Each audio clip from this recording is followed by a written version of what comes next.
Gentlemen, Josh the Lesser here, coming to you from Appleton, Wisconsin, by which I mean Appleton, Wisconsin.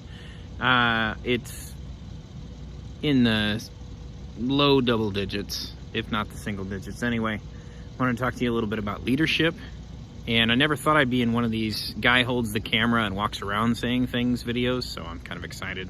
Forgive me if I'm a little silly.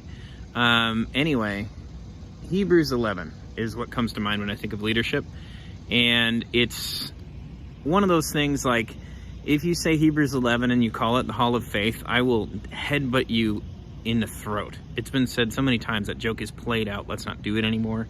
But that is what it is, because it's all about heroes of the faith, leaders of the faith. Starts with Abel, way back, all the way back. Goes all the way up through the judges, through Samson, that kind of thing.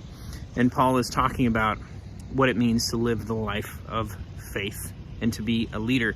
The thing that strikes me as I read it is what is missing from there.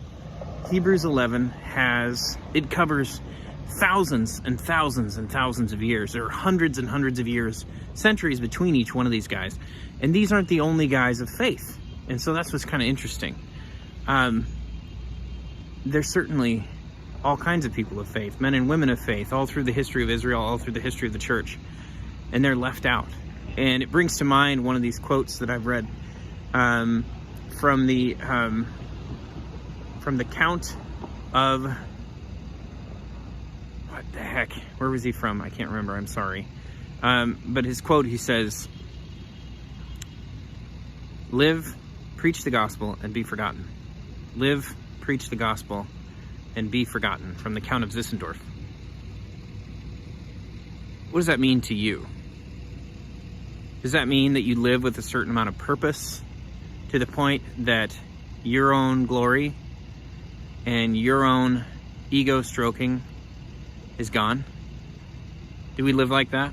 Have you found that kind of purpose in the gospel, in your family, in loving your wife, to say, I'm going to be one of the gaps in the famous Hall of Faith, and I'm all right with that.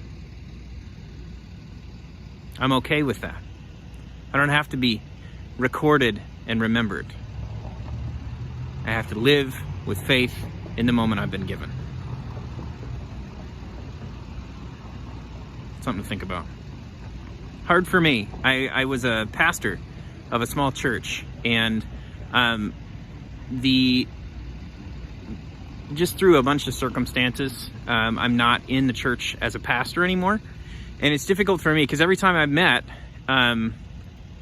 an ex-pastor or a former pastor, I've always wondered, what did he do?